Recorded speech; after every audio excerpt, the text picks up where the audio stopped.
May 8th, 2024, Logansport Parks and Recreation Board meeting. Everybody please rise for the pledge allegiance. I pledge allegiance to the flag of the United States of America and to the republic for which it stands, one nation, under God, indivisible, with liberty and justice for all.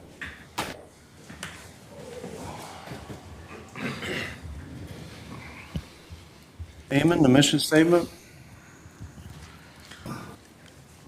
Logansport Parks and Recreation Department is committed to building a vibrant and healthy community for future generations through accessible recreational facilities and programs that promote physical health, social engagement, conservation, and cultural appreciation. Okay. Reminder, all visitors, please sign in with name and address at the podium. Also, make digital connections to online participants. We have none tonight. Okay, you all got a copy of the minutes from the April 10th meeting. Is there any additions or subtractions that need to be made? We had power, something went out during the middle of our meeting, so a lot of this is Kelly's terrible notes, so.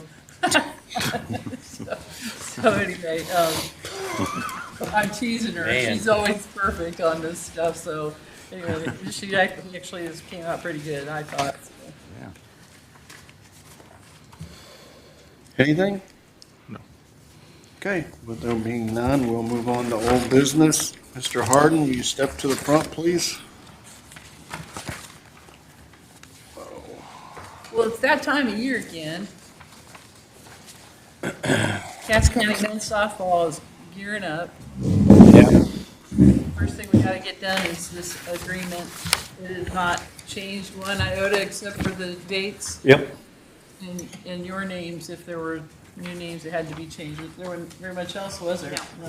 Yeah. We do ask for a cash payment of $170 from the Softball League, but they pay their own utility expenses directly to the utilities for electricity and water. This does include the concession stand as well. And I don't know if there was anything else that. Does anybody have any other concerns about operations there? Did you have any concerns?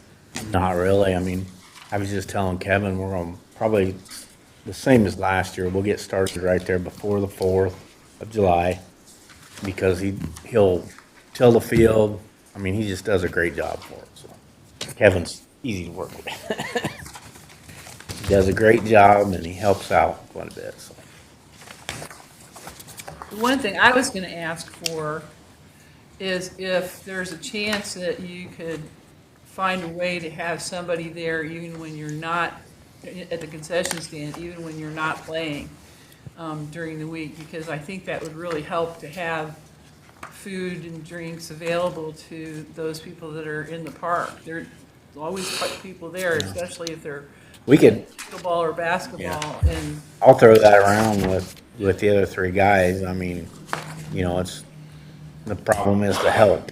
Well, Yeah. and you told me today when we were talking about this, you have young, Yeah, you got some high school kids. age kids work Yeah. there, and you pay them. Yeah, I don't know how much you pay them. you get paid pretty good. So. So the question would become, in my mind, if we were doing this at the Babe Ruth Park, my question would become, will there be enough money made to pay Yeah, pay the help. their help to I do don't that? know the answer to that, but See, if we could, We we don't would know probably unless- try it. Maybe We could for- try it, for a- see. maybe for a Week or week if two. we get somebody that can do it, and then we'll Then go if- from there. Then if you're not making enough to cover your expenses of paying your help, then You remain open. yeah, absolutely. I mean, you're just throwing money out the window. I agree with Jan. It would be nice We could get But Dave or Sam to stand out there in a hot dog costume, you When- know. There you go. Grill, get me a grill. There you go. I'm okay. back in the day, there used to be those people who rode around bikes with the ice cream and stuff on it. Get you one of those and have Vicky ride it around selling stuff. I'm sure she'll like that. I'm sure she will. You tell her I'm not, okay? No, right. you done lost that deal. Okay, yeah. So So I would try that and see, but again, if it's not making you enough money to pay your help, then we don't want to take away from what your league makes either. Yeah. So, we'll at least try it. Got, okay. John Burks, who coaches Caston softball. He's on the board, and he said he's got 3 of the girls that play ball Okay. that are going to help out. So, Give it a try. Anybody else? so everybody knows too, we're on the good side of the police down there as well. They're having 2 teams. Versus some other time? The police have got a couple teams? They had one last year, Is that something and new? now they're having a second Outside team. of So we're gonna have, Well- OP's gonna have 2 teams down there. There was a day way back when the police would make several rounds around during softball season, so. Yeah. But you need to be down there when the I fire remember department has a team too, so it got kind of ugly when I the remember police when department played the Mayor fire Martin used to sit department in his team last chair and year. he used to talk about more police protection in the parks and stuff like that. Well, it's down there now. I'm not sure they ever followed through after he, man, never mind. Well, they are, now Well, we they're pretty, playing no, we truly softball. appreciate that. They're That's a playing good- softball. That's a good Yeah. plan, so. Do you have extras for him? I have 2. Do we- I have to sign. Can we get everybody to, can we pass those around? Do we while- require- Absolutely. Do we require a certificate of insurance? Yeah, that goes to Kelly. She gets it real quick because, we get ours through ASA, well, it's USA now, softball, Okay. because we only pay per team, which is really cheap. Oh, that's red. And we get $2 million liability instead of 1 I don't have- Yeah. that way. I think it's like Well, I just $40 make sure a that- team we pay, so. Usually we have, got like we need to be Sharpie. protected too. Yeah, and she'll have that before we ever start, It's fine. just like always. I have a blue, but it's okay. You have to- I have a blue. you don't need to use red one. I can get that from you guys. I'm not leaving Jan, so. Oh, you're gonna stay? Yeah. Okay. Is that it? We'll get it out. Well, they have to vote on it. Anybody else got anything on the lease for men's softball?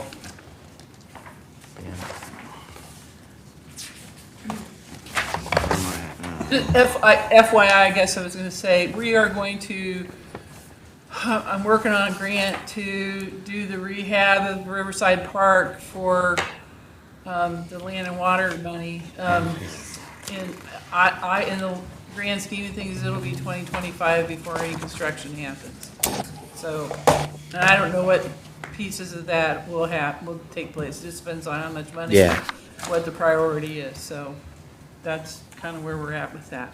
All right. We'll keep that in mind. And, I mean, there still is the option of going out to AIM, I guess.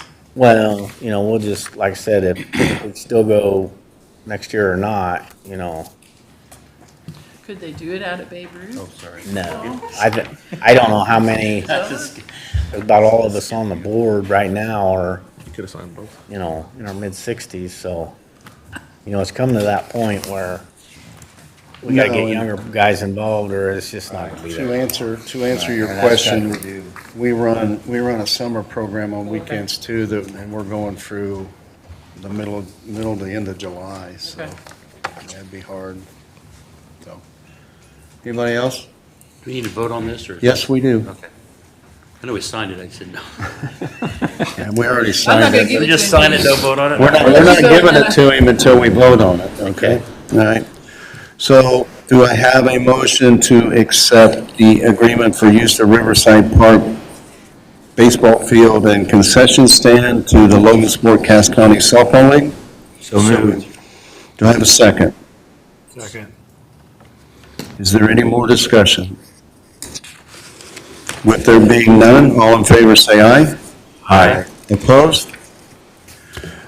Mr. Harden, you have your lease. Thank you. You are welcome.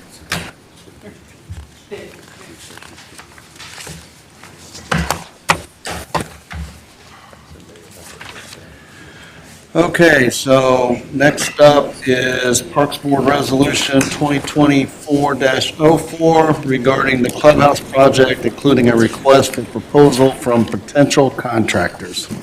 Jan or Dean, whichever. Well, I guess I've been working on this. This has been my, In your court? my baby, I guess if you will. So, anyway, so this is the thing we've been waiting for a couple months, and so the RFP. I just got it this afternoon, or this morning, actually, and I got through it, and really, it says everything in terms of what we want for the clubhouse. I'm depending upon Ice Miller for the legalese. And so, but the responsibilities of whoever the responders or whoever the developer will be, it gives you an overview of what they call this a procurement. We're procuring a developer is what we're doing, so they call it a procurement process. And what the RFP requirements are. I'm hoping to have a Parks Committee meeting here in the next couple weeks, and maybe the same night as Finance, maybe. Yeah, he's doing one on the 20th, so, yeah. Because what I'm hoping is that we can go ahead and issue this prior to your actual acceptance of the whole process at the June 3rd council meeting. We can get the RFP going so that, you know, we get things rolling. We can always do an addendum afterwards if it's necessary, but we need to get this going as soon as possible, because what we've been told is that it takes 10 to 12 weeks for contractors to gear up and get all their supplies ordered and for them to be available for them. And if we want October, anytime mid-October, that means we need to be done by end of July at the latest. And so we really need to get this out ASAP. Yeah, so the RFP will need to get out. You have to have like 20 days ahead of, Well, I was going to give them 30 days for Okay. responses with 2 weeks before it's due for questions. That was one of the things on page 7 of the RFP, you'll see that they're allowed to ask questions. right. And so we'll set a date that they have to have those into us by, and then when I answer the questions, that goes back out to all the people who have submitted questions. And so then responses, I was kind of looking at June 24th as my goal. That gives us that, and then and then go for July 24th as because that's a Board of Works date. And we can do some of this acceptance through Board of Works as well. So that's what makes it quicker timeline. So who opens the bids? The Board of Works or us or the foundation or who? I'm thinking that would be the Board of Work, the Board of Works. Because the next Parks Board meeting is June, what did we write? June 12th. June 12th. So, I don't think I think that's too soon to ask for people to be ready. Well, it'd be, So I just think we need to It'd be use the 4 Board weeks of Works from as now. part of getting things. If you approve things, then we can keep moving faster if we use the Board of Works as our vehicle to get things approved, so. okay. I don't know that's what. Well, I don't know. I still don't- got time to, Yeah, if well, you I guys- think we should check that because you don't want to get a situation where we don't fall, I mean, some of those construction guys fall that, you know, you got 4 weeks. And typically, like they'd have it so that they would be turned in by at least this morning of today. Then you'd have your meeting tonight, you'd open them up, and then typically you take them on advisement because you got to sort through and go, okay, oh, they didn't put a restroom in or whatever, you know, that kind of thing.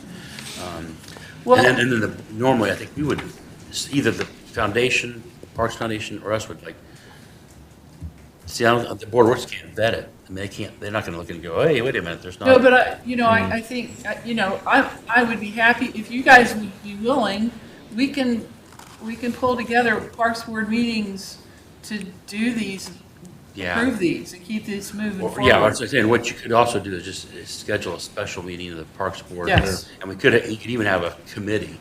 I mean, like in the case of the Yes. school board, they had just 2 members because you can't have more than 2, you got open door policy, et cetera, et cetera. But you could have somebody. Who's on the golf development, or the golf course Dave and I, committee? Sam and Dan, Dave? I think, I don't know, I think it was. Sam and Dave.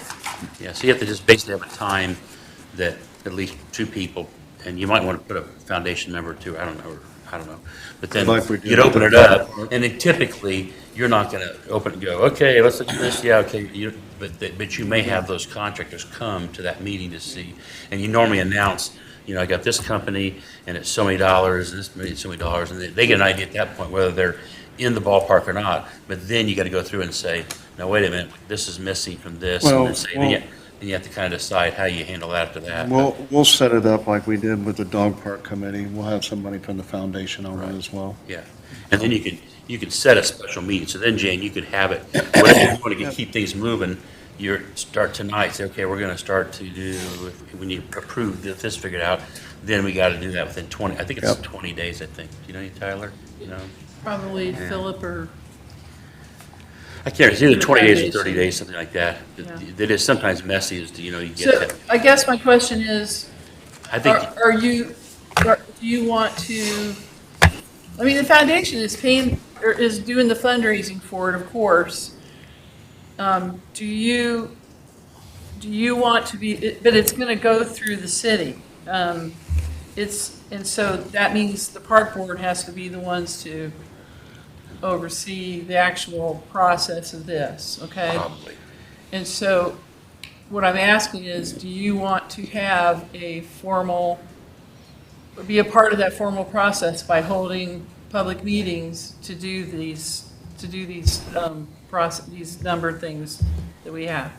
Well, we need to do it however we can do it to make it as quick as possible. And if that means having special meetings, then that's what we need to do. We don't want to slow down this process at all. Yeah. I mean, agree. You know, so, Especially if you're trying to get into a timeline, and then you're Yeah. trying to get contractors to do stuff. yeah, Then I will try to make these, meetings on Wednesday nights. Is that Whatever. yeah, Yeah. the best for everybody? that's fine.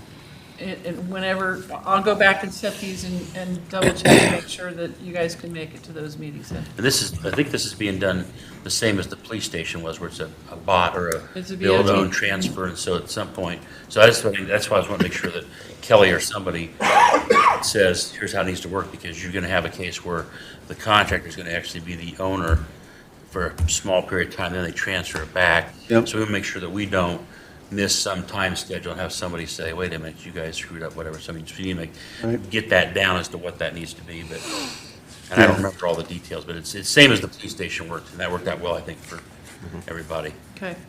The contract itself, whatever that contract is with the developer, goes through Board of Works, When it's approved, once it's approved. By here. By you guys, right? normally. Okay. They have to approve all money, but I don't know how the foundation works either, but does the foundation work through the Board of Works also? Well, I think it's and this They is got something it. for the city, or for the attorney, maybe the city attorney, Yeah, that we need a MOU with the foundation Yep. about this money. right. Yep.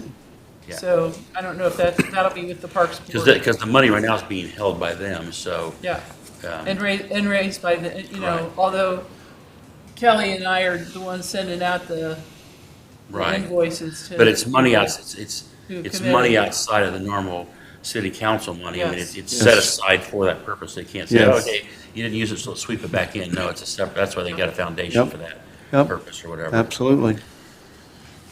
So eventually, the idea is that we will ask the city to bond $2 million in the first 500,000, 5 or 600,000 will be paid directly out of the funds that we have already collected in, by the end of the year or something, to pay the first quarter's bills. So we won't have to bond more than $2 million. So, but the city will issue that bond. And then the foundation will pay the city in regular amounts, so that the city can pay those bond Yep. invoices. Does that make sense? Yep. Okay. I'm saying it right? If you've got any process stuff, Bill Cuppy's the guy that's done this a number of times, so if you need help, just give him a shout. Okay. All right. There are some weird timing things that you've got to do. This group it's like a back and forth thing that. Anybody got anything else on Parks Board Resolution 2024-04?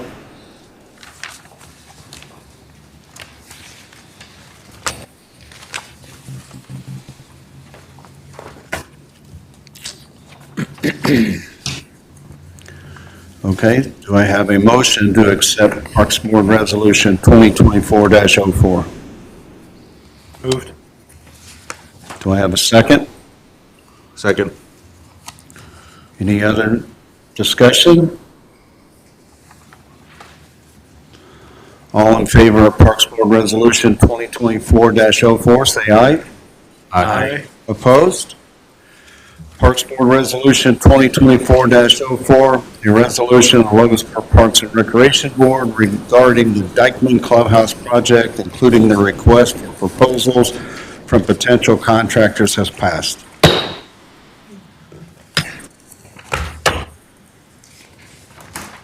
Okay, moving on.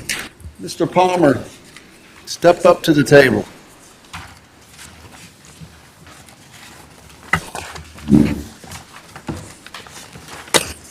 Your name and your address, please. Tony T.J. Palmer, 2515 North Street, Logansport, Indiana. Okay. Tell us about your Sports Hideout Foundation. All right, so basically when I moved back here 2 years ago, got involved in umpiring and baseball, saw the numbers were pretty low. Daughter played softball, numbers were pretty low. I coached basketball personally, numbers were really low. So with Sports Hideout, I decided that I am going to start training kids in those sports and trying to get them away from like technology. Like my thing is to take the phone away from them and hand them a ball or a mitt, right? So I've started doing quite a bit of training from softball, baseball, basketball, and a little bit of football coming up into that peak season. Just trying to get the kids back involved into sports, honestly. That's really all it is. I mean, I'm coaching a 10U rec team out at Aim High Park right now. There's only 4 teams, so we're talking 40 girls that are 10 years old. I know back when my wife played, you were talking 12, 13 teams, and when I played baseball, 14 to 16 teams, and 9 to 12 years. It's just, everything's going downhill, so I'm trying to reach out to those that don't have the funds or the capability to be able to get involved into youth sports by reaching out to those that need the help, helping them. I actually have a kid on my basketball team, never played basketball in his life. He's 6 foot. He's a 6th grader. Train him all the time. Great kid. He's a great kid. He really is. Not a very good home life. That's pretty much what I'm targeting. That way I can keep them from going down that. I want to cut that generation gap. I want to put a gap in that generation. That way they stay on the straight and narrow and give them hopefully some kind of potential for a better life than what they're living right now. Is this like a national organization? that you Nope, got? it's just me. Starting it up, you. Okay. Yes, sir. Well, first off, I applaud you for this. you know, I've sit here many times and talked about the dwindling numbers that we have in youth sports in this community outside of school sports. And even that, some of the school sports are low in numbers as well. So I applaud you for that. I like some of the things that you are going to be working on, you know, speed and agility. I think that's important for our young people. Strength training as well. And from a middle school baseball coach, and I'm sure it's the same thing with middle school football and basketball, but when kids come from 6th grade to 7th grade and they go to play a sport, a lot of these, not a lot, some of these kids that try out have never had the experience of playing or knowing the fundamentals of that sport. And the sad thing about that is that with the middle school sports, you know, it's like this year, I had 33 kids try out for middle school baseball. I only have room for 20. Now, some of the kids that I cut were because they didn't have the basic fundamentals. Great kids, personalities, great kids, okay? But from a school standpoint, you also can't, you take them and they don't have the basic fundamentals, so safety-wise, you're scared to play them in a school sport.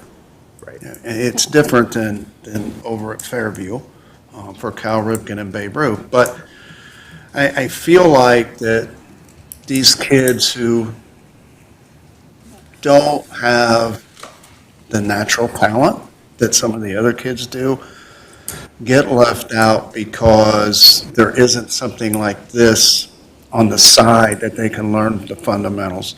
Yes, sir. I mean, you know, it's really hard for kids that are from 13 through 16 that play at the Babe Ruth Park because there is no practice time for us because 90% of the kids are playing either middle school baseball or JV baseball, and once their season ends, we go right in. So there's no time for these kids who are on a Babe Ruth team that didn't play school sports or school baseball to have any individual workout with a coach because of that. Right. And so I think this is a great thing, and I hope this works out. So you're wanting to lease Melbourne, correct? Yep, lease Melbourne. Okay. And actually Melbourne, you know, we need somebody at Melbourne to help, to have activity there. Oh, absolutely. And that's one of the things that, since the Cherub League left, we need to Absolutely. have somebody there using it. And it also, it's got a softball field. It's for younger, because it was the Cherub League. Yes, ma'am. Little girls. But it's also got a basketball court too. Maybe not the best basketball court, but we can also work on some lines or something, can't we, Kevin, there at some point? So, and I don't know if it's in my CIP though. I don't think it's in my CIP, so we may have to work on that. But anyway, to redo it. But and then there's also a field out there if you want an outdoor outside the fence for football, like passing and kicking and stuff like that. So, you know, it's a really nice little park. Yes, ma'am. To do lots of different things. The concession stand needs some work. The restrooms are there, probably need a little attention, I imagine. But we can work on that with you. We only ask miniature golf to do $100 a year. I don't know how you feel about that. They pay the utilities? They pay their own utilities, so that would be part of that you pay your Yes, own ma'am. utilities. The light's still up over there? Yes. Yeah, they didn't take those. All right. There aren't bleachers. There's 4 sets, Bleachers? yep. Okay, we're gonna take them now. The dugouts need a little work too, don't they? Yes, ma'am. You said that the roof there needs some attention. Yeah. Well, and if you go back to the survey I was waiting for you to say that. that we did from the fifth graders through the eighth graders, where we talked about, well, not we talked about, but the students talked about, basketball, football, Soccer. soccer, baseball. And we really didn't have, as a Parks Department, the ability to wholeheartedly address this, which, and I've made it very clear that we need to address this survey that our school corporation, our kids in our school corporation did. This really fits a lot of that. Yeah. I mean, absolutely fits a lot of what these kids want, and an opportunity to do stuff like that. And I applaud you. I mean, when I coached you several years ago, I didn't know you were going to have this kind of intuition, but hey, I applaud you, buddy. Thank you. Anybody else? You did better even without your coaching. I've been told that more than once, man, so. You're that's- quite a that's- motivator. That's fine. I got a couple questions. TJ, so kids that don't have any, I don't see, it says they're going to pay for lessons and training. Is there anything for kids that don't have the money? It'd be pro bono, honestly. I'm just trying to get these kids to play. That's really my end goal is just get out. Some way, if you don't have money, you can still, because it. Yeah, I still, Here, like there was any kind of program for. right, so all my lessons, and me and Mrs. Foley talked about, Jan, sorry, talked about this. It's $30 an hour. That's very respectful. So it's $30 an hour, that's it. Okay. They don't have to pay anything else. Like, if they don't have that kind of money, all right, let's make out a deal. I just talked to a girl yesterday. I'm going to charge her $10 an hour to help with catching fundamentals for her daughter. Yeah, because I'll give my usual, how many kids did you have that try out for baseball that were Hispanic?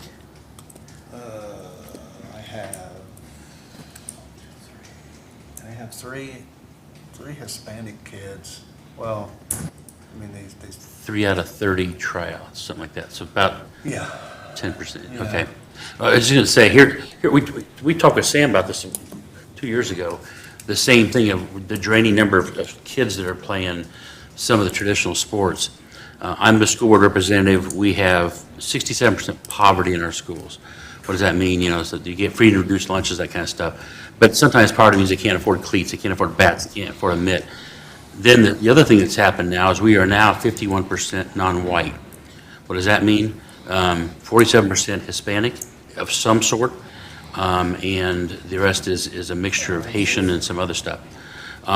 We also have 17 different languages and 21 different countries that are represented in our school, which is wild. But sometimes they, like what Dave's talking about, this kind of stuff.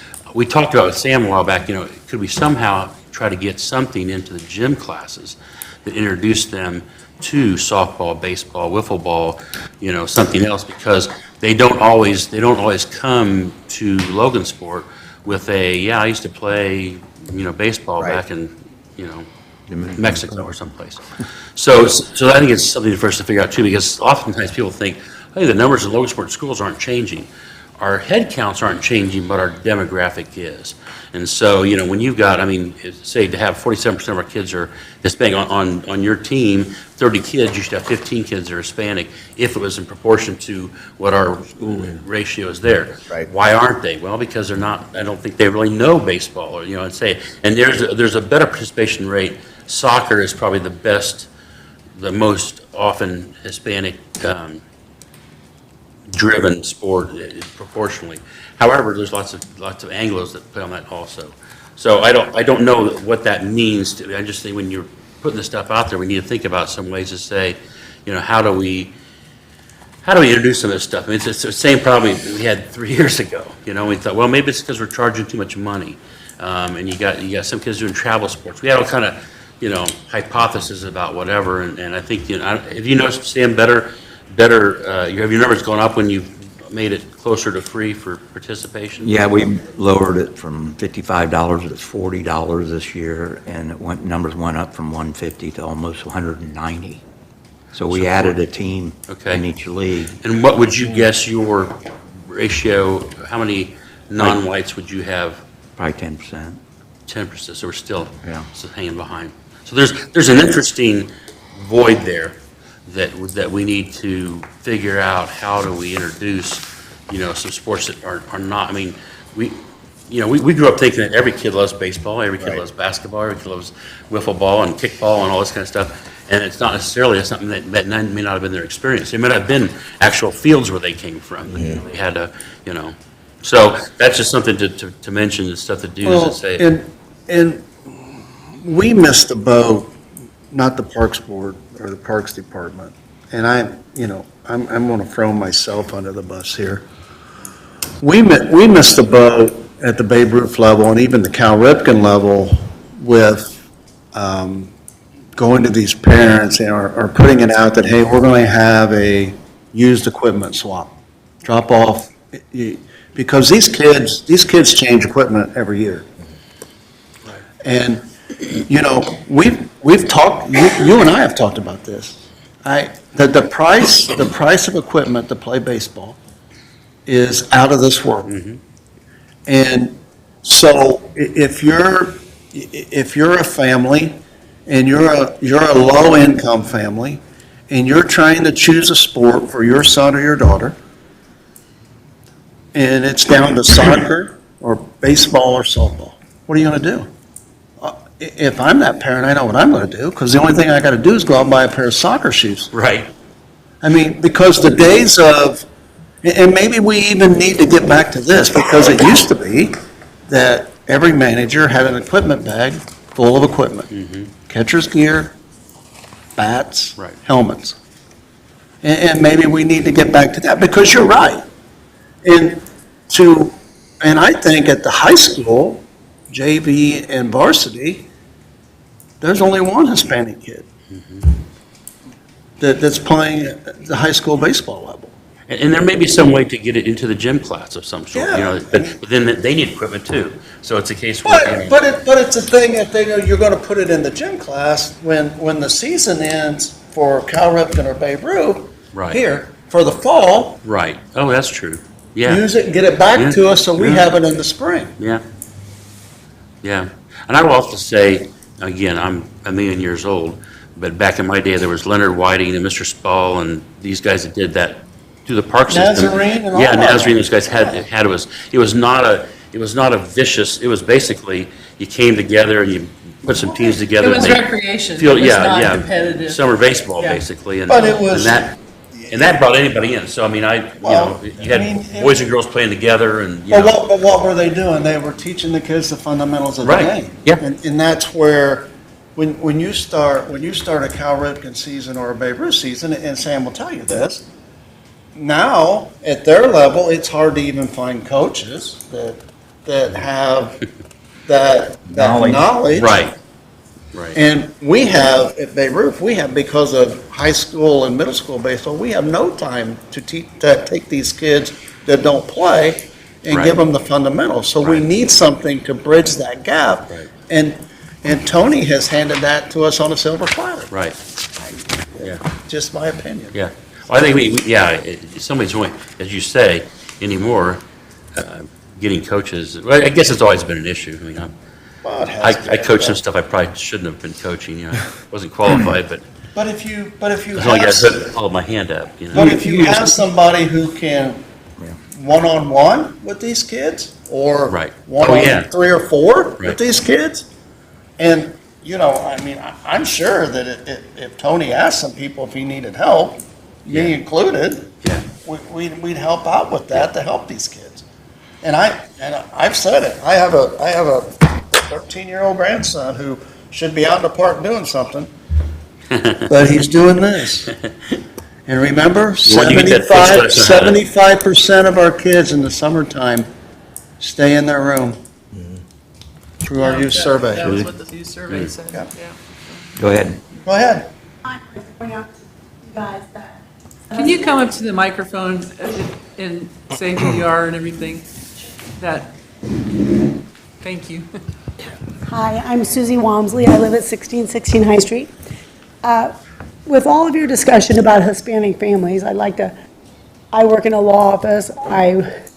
We have a lot of clients, and I'd like for you to understand that Hispanic families in this town, number one, they don't have driver's licenses, so they can't be driving their kids around town. They can't even drive to the grocery store because they can't drive. Most of them are illegal, so they can't get a driver's license. And the other thing is, there's only one person in that household that's working. So it's not like us raising a family and both parents are working and you can get your kids where you want them to go and you can pay for them to be involved and stuff. That's not what you're dealing with Hispanic families. The second thing I'd like to tell you about your idea about, let's just do this in gym class. Well, that's not going to happen. Gym class is practically obsolete in elementary school. They have a gym class, if they're lucky, twice a week. You got 30 kids, and if you think they're interested in less than 50 minutes of teaching those kids the basics of baseball or football or soccer, they just don't have the time to do it. They don't have the resources. All they're trying to do is get those kids to move for 30 or 45 minutes, and it's just, so the ideas that you have are great, but you're missing the main point, that these people don't have the resources to get their kids to these practices, and they don't have the money to do it.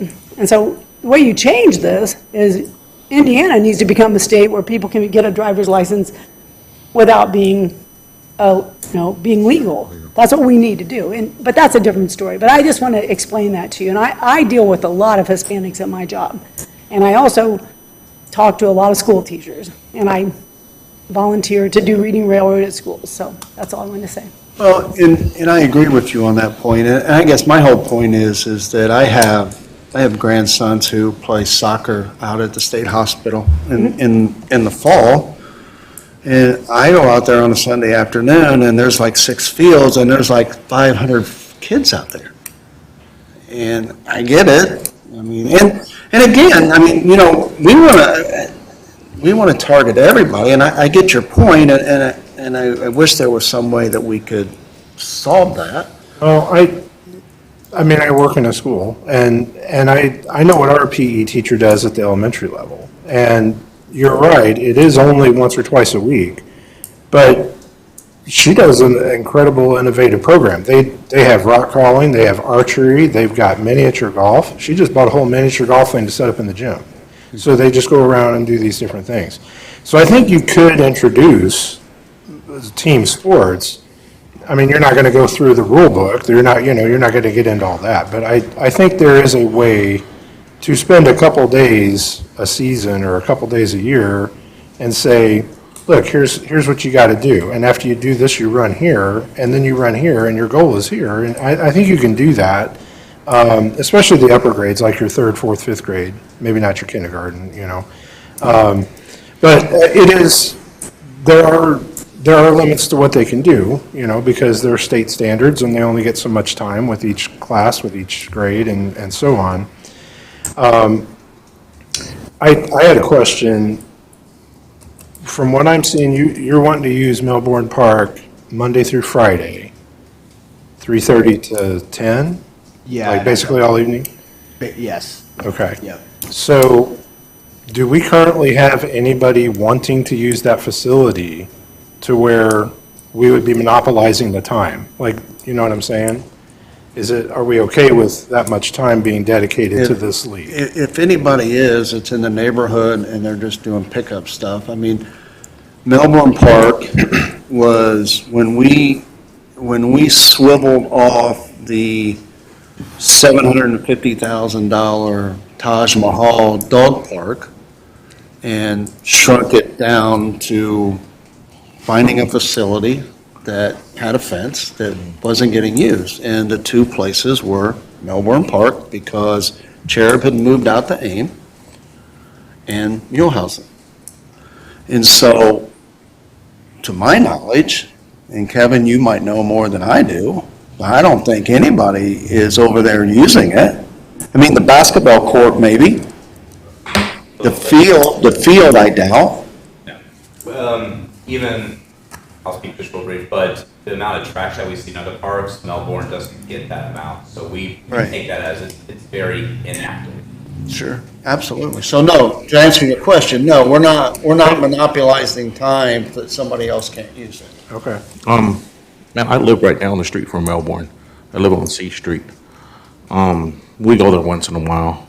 My question is, what if other people go? Do you take priority? Would he take priority if he's already training on the basketball court? You know what I mean? I think so. Okay, okay.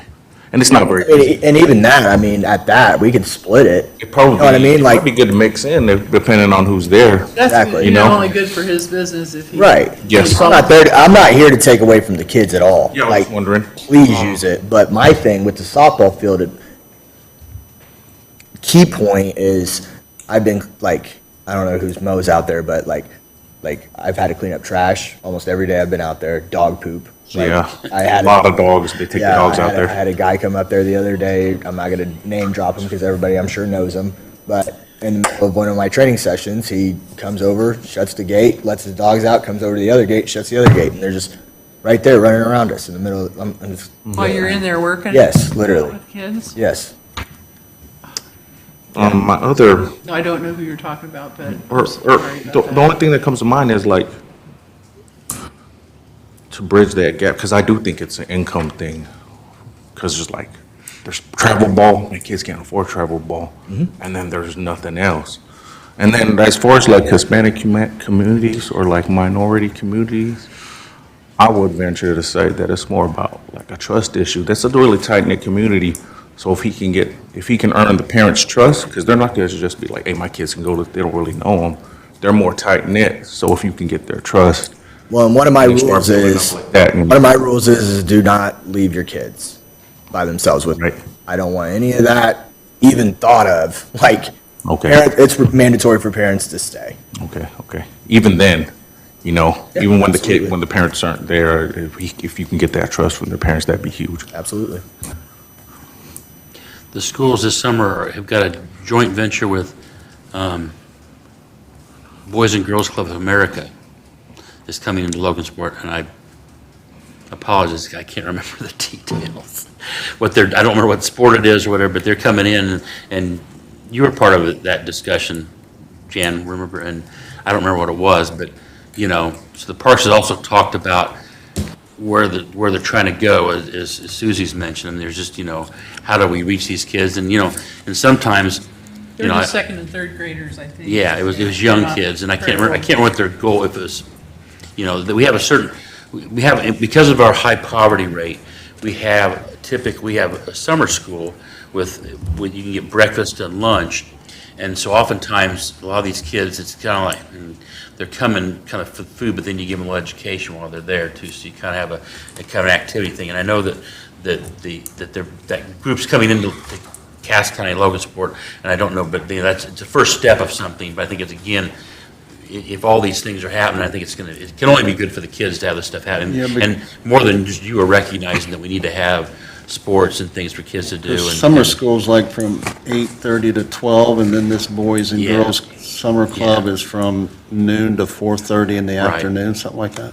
And we've had some discussions in the school and with Jan about, and again, nothing can happen this quickly, for like summer is, but you know, they're gonna bus those kids back home.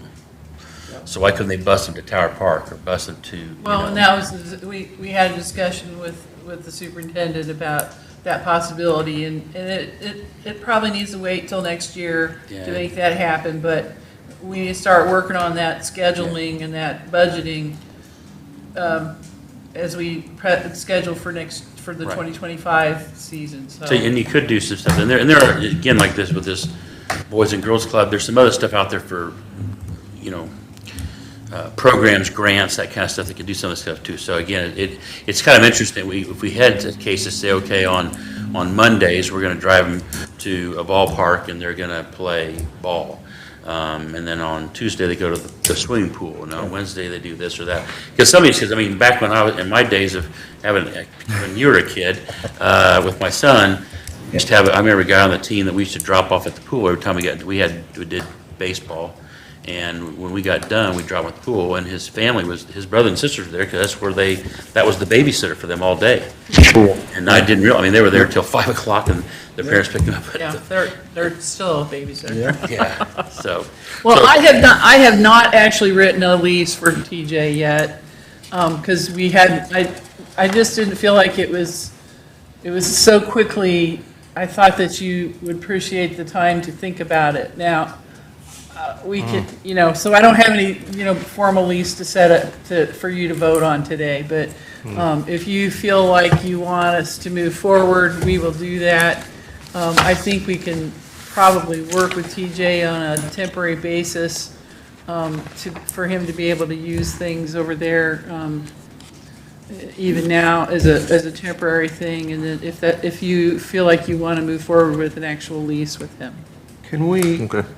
so I'm guessing if we move forward with this, I'm guessing that the gates that they open and shut for their dogs don't have locks on them, correct? No law.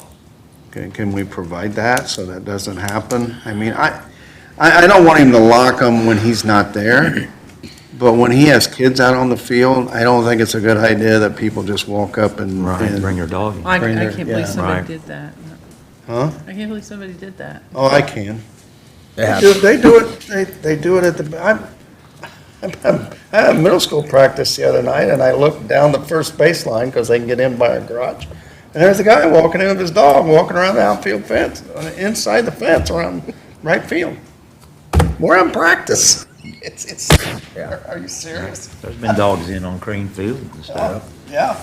And I've had a few people complain because we tend to lock some fields now, and then they can't play pickup ball, and they can't, Gee, you wonder why? Well, Well, that's what I'm saying, I mean, there's always, I mean. I can tell you why, the backside of our garage that's not inside the fence, to be locked up, got spray painted and tagged. And so that's why stuff's locked up. I understand, I mean, I'm just like, I always tell people, anytime you got rules, they got somebody posted rules, it's always because they've had a bad experience, and so they're trying to make a rule to fix what they see as the problem. But there are some people that say, well, you guys got parks, but I can't go play in it because, blah, blah, blah, blah. Yeah. Maybe it can just be locked during, your practice. You Right. lock. Right. Well, but, I mean, we can't even leave them unlocked once there's nobody there, because then we get vandalism. I mean, the Cal Ripken Field had it last fall. Yep. I mean, they got over the fence and spray painted the dugouts. And so, I mean, none of us who are involved in those leagues like that. We'd rather have the kids be able to play during the day, but you can't because somebody abuses that, and that's the unfortunate thing. I think one other thing that's great here at Melbourne is that we've had some people, when we've done the dog park, I mean, everybody in town's got their opinion, that now the kids can't play ball up there. They weren't playing ball up there. No, they weren't. So, in this case here, no one's really playing ball at Melbourne. Opening it up and seeing people start to use it. And I also think that drawing crowds into those places can help stop vandalism. Yeah, Because I think you if can you got a lot too. of people there, but it looks like it's vacant, they can go in Yeah. and do whatever they want for as long as they want. But Well- I think it's good that if we could activate Melbourne before we say, I mean, it's on our list of saying it could be a park that could be, Sure. shut down at some point in time. Well, That's what I want to try and prevent. I don't want to see another field go down. so here's a proposal too. Okay. A counter proposal, if you will.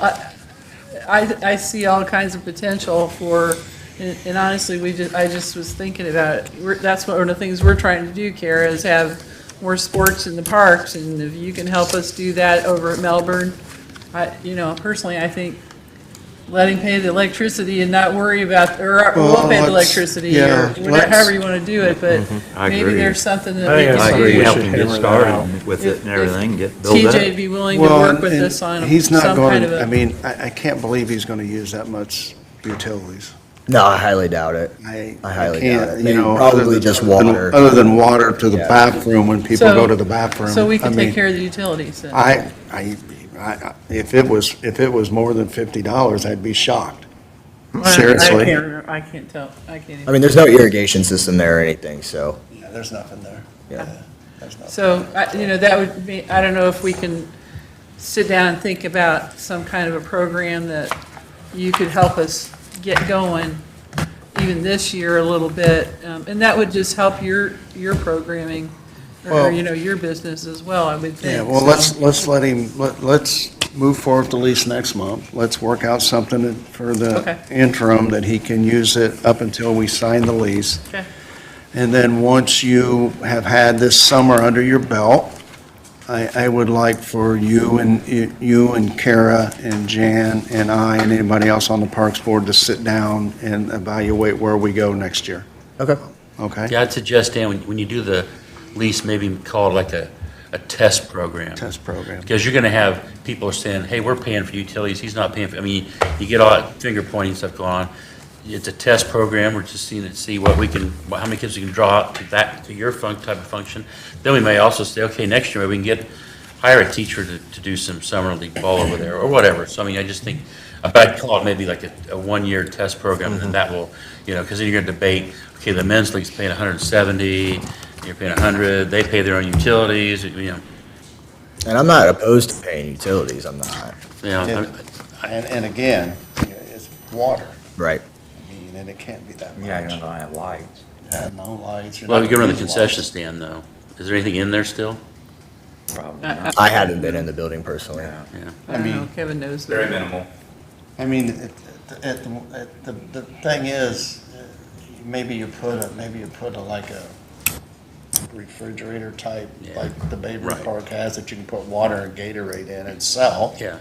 My experience has been air conditioners cost a lot, popcorn machines. Absolutely. Anything has compressor, a freezer, you get The- freezers and, the utilities but that- the you don't, utilities he's not that- gonna have time to do all that Yeah, kind of it's- stuff. The utilities at Babe Ruth and Cal Ripken is all driven out of the concession stand. Right. I mean, I know that. Right. Sam Right. knows that. Right, So, yeah. Anyway, okay, all right. Thank you, sir. All right, thank you. TJ.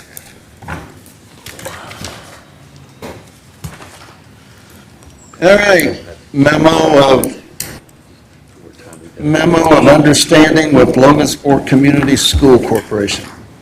I'm gonna let Mike talk about this. This is his baby. All right, He did this. crucify me. I thought we weren't doing this tonight. Huh? I thought we weren't going to do this tonight. Didn't we get an email or something about, Yeah. Okay. That, this is just, yeah. so this is just informational for now? Yeah, because Greg Craig was not ready to sign it. Okay. He wanted more information. Yeah. Well, basically, this is the advantage. I finally have found a reason why they should have a school board member on this board. It's only taken me. How many years have you been 5 or 6 working on years? that? Yeah, I finally figured out what, I've always asked why, and now I know. Well, anyway, at the high school, they're going to replace the tennis courts this year. So they're actually tearing them off, and they're gonna redo the fences, yeah. So, because they got problems with the courts are all cracked, and they're having problems for the tennis. And Standing apparently, water and it's, everything. to get it to fix it, they just need to tear it out and redo it. But unfortunately, to tear it out, you also take the fencing out, blah, blah, blah, blah. So, anyway, we were at some meeting of some group, and they're talking about pickleball and how, the love of pickleball now in Logansport, and we need more pickleball courts. I guess it's kind of the whole Riverside Park thing, too. And so, I got the notion, I'd seen some stuff where there were some places are using tennis courts for pickleball courts. So there are 10 tennis courts right now, and I first asked the question, is there any extra land? If they're gonna come in here with all these graders and that kind of stuff, and asphalt machines and stuff, could we actually put some pickleball courts there, which would take some burden off the Parks Department? And they basically said, no, there really is not there, and we have 10 courts, and so they have that, so you can have, when they play high schools that are for, there's 3 singles and 2 double courts for varsity, and they have the same for JV, and typically they also have a million other kids playing, and other kids they bring on the bus.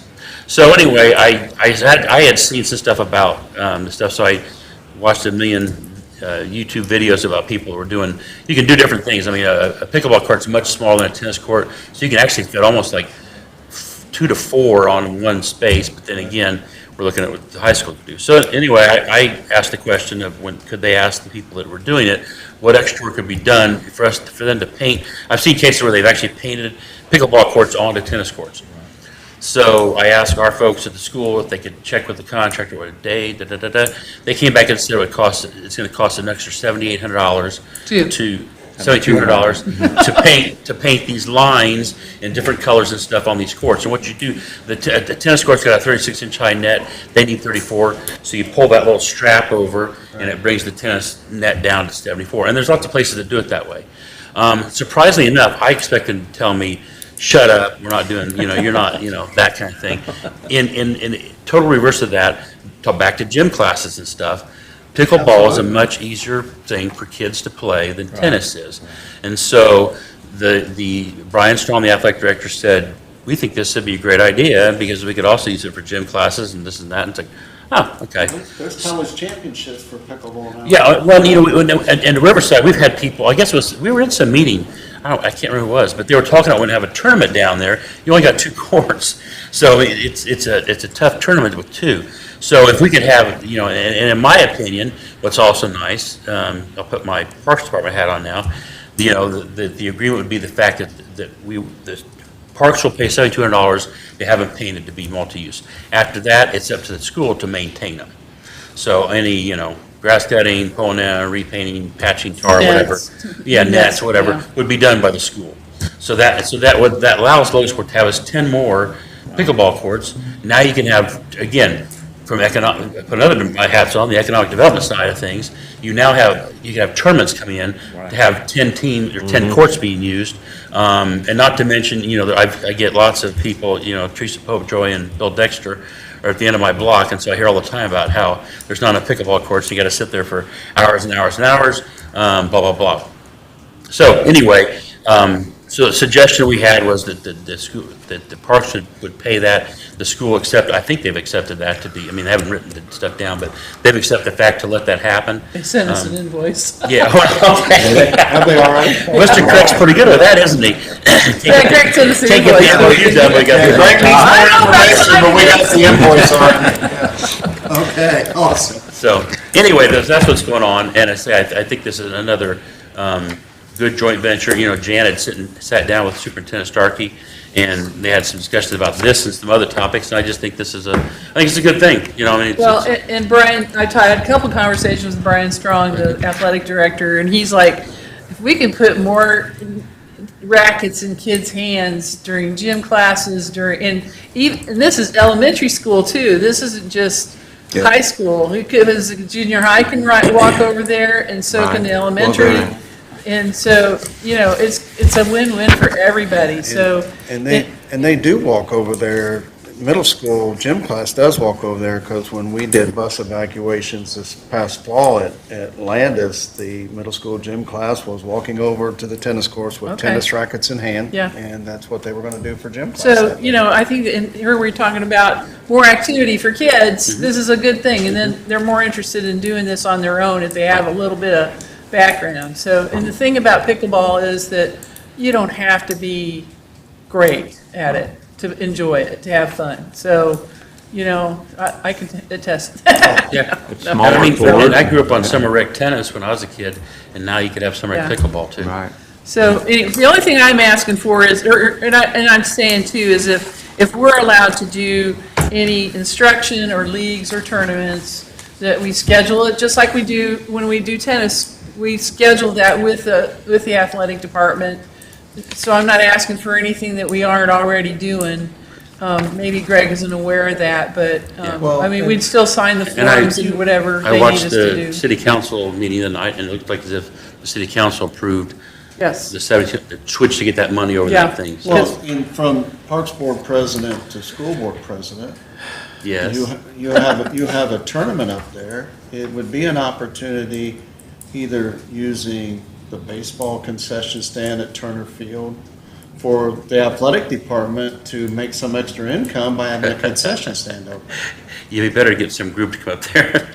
I'll tell Strong you said it was Now, okay. now you say, Brian Strong's been very good about, like, at the Berry Bowl and stuff like that. Sure. They've got, like, Oh, the absolutely. speech team is there doing that. They Yeah. got lots of Absolutely. people making money that way. But, you know, to say they'll have their own staff or something like that. Right. that ain't Well, gonna no, happen. but he could find they could find a way to staff it. Oh, no, and And it's a chance for them to make some extra income. And he's saying, we know having tournaments like that will bring people to our restaurants. I mean, Yeah, it's absolutely. it's a win-win. And It's a they say, win-win. I was glad to see that the city council was, because at first they I think they weren't sure what was going on.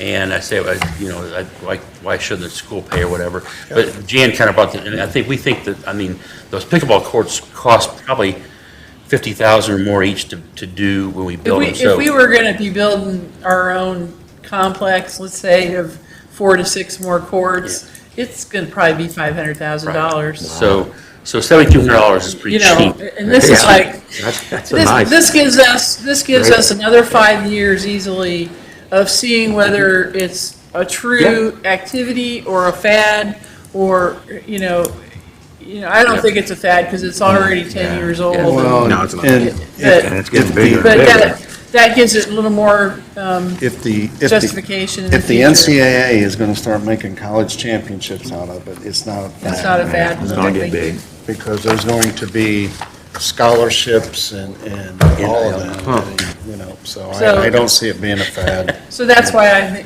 think it's a really good thing. We do stuff with the school corporation all the time. Yeah, we and need to. This is one more thing that's gonna be a positive for both of us, Yep, so. absolutely. We're happy. And like I said, we'll have the actual MOU for you, Okay, all right. whatever the school corporation decides we need to add to it. Thank you, Mr. McCord. Yes, thank you, Mike, for doing that. Okay, Parks Board Resolution 2024-05, establish a clubhouse manager's position. Oh, Funding. look at him, he's he's ready to look go. at him, he's ready to go. Well, this is something we've talked about me and Jan has for some time, and we always kind of thought, after the clubhouse got built, and, of course, we started the clubhouse thing 4 years ago, and, it's coming, but, my time has gotten thinner, and, 19 years ago, when I started doing the superintendent and the pro's job, manager's job, whatever, I don't think we intended it to be 19 years, basically, that way. So anyway, this is something we've talked about for a while, and with technology and Facebook, with social media, with the clubhouse, there's just more and more to do. And we've talked about before, I think it even mentioned with you guys, that, a normal golf course kind of has like the director of golf or the general manager, then a golf professional and a superintendent, an assistant, and it's basically been me, and then the last couple of years, we added an assistant, superintendent and stuff. So it's really long overdue, but we've been able to manage. And I just think it's good, it's exciting, and, The one thing that Dean hasn't said to you is that we actually already have a full-time position correct. that we have not filled yet, from when the two guys retired. Jim and George retired. Jim and George, when they retired last year, so. We kind of hung on to that for this purpose. For this purpose. So we could do this. So it will require a change of the salary ordinance of the council to do this, but I think that, it's past due time to get this done, and I think it will help us be in better to prepare better for the future with the new clubhouse and the operations, and, I just think that, Typical, this isn't a normal, or every day is different for me, but, I get there, I got there about 6:45 or so, and I planned on doing quite a bit out on the course today. But, I probably spent 3 hours at the most out on the course, because I've had other things to take care of inside the clubhouse. So it's just, that's, one of them things. And like we said, we were planning on next year, and, Jan and I thought next year, and Jan's like, me being very grateful. She's like, let's try to get it done now because. Well, I was thinking more in terms of having it ready for budget for '25, but we have an opportunity to hire somebody right now that can really do a good job with it, so. I think it gives you the opportunity to have a person in place before the new clubhouse opens. Yeah, there's a lot of pluses. I mean, Sure, absolutely. No, absolutely. yeah, I mean, you see me there on Sunday mornings early, and I ran home and showered and got here tonight. So it's not even. But here we've given a basic job description, I guess, if you will, as part of this. The one question Dave Morris called me about it today, and he asked me about. So what are you going to do when you're short on maintenance? I said, well, part of it is that Dean wants to spend more time on maintenance, so this gives him more flexibility to be able to do that as he needs to. Absolutely. And I do a lot on maintenance anyway, or always have, but my time, I've been a superintendent for 30 plus years, that is, not that I'm not an expert on the other end. I feel maybe my heart just lies a little bit, more on the maintenance end of it, and, Right.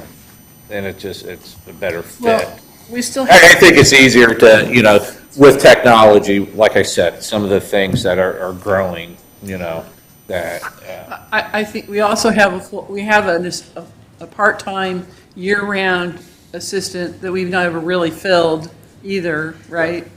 So that's another thing that we have in our coffers, I guess, if you will, along with the part-time people that he hires now. But he needs somebody that he can count on to be there when he can't and/or needs some time off. We've been asking him to do 60 to 80 hours, and that's probably minimum during this golfing season for 19 years. And it's not fair to keep on doing that to him, so.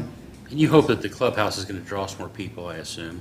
And then, Oh, yeah. you guys have quite a few golf outings. right, and we're Obviously, you kind of run the thing. It seems to me like that you could have a clubhouse manager that could. yeah, and well, I'll still be a part of that, I'm kind of the face, shake hands. There's a lot when you get those outings, there's a lot to be done there with. But the one thing is I never can miss an outing.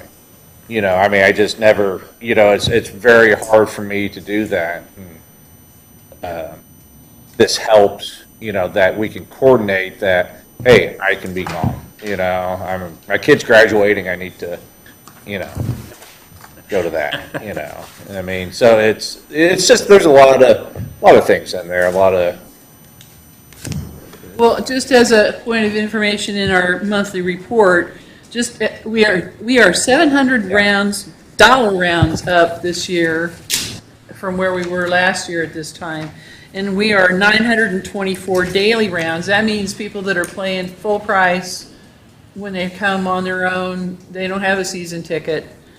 We have 924 rounds. That's not dollars, that's rounds. One of the things that, this is basically my monthly report now too, I guess.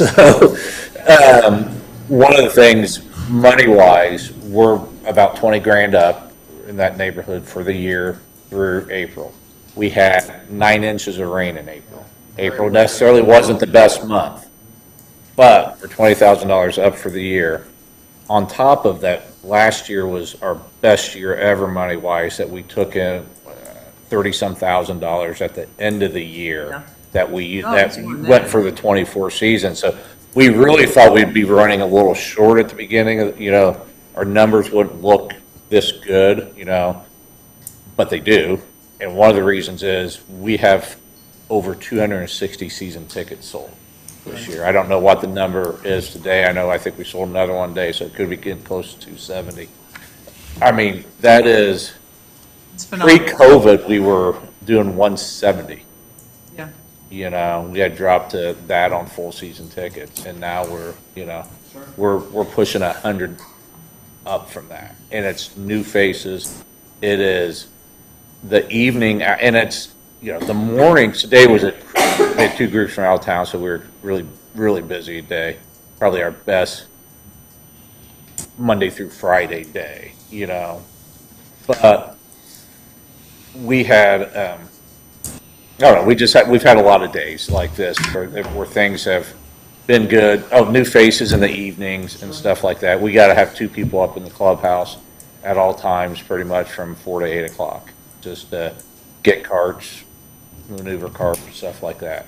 It used to be pretty much a one-guy job and me hanging out, putting some carts up and helping out. But now it's, you know, 2+ guys' job. So, I mean, we're just busier too. I mean, which is all good. It's all.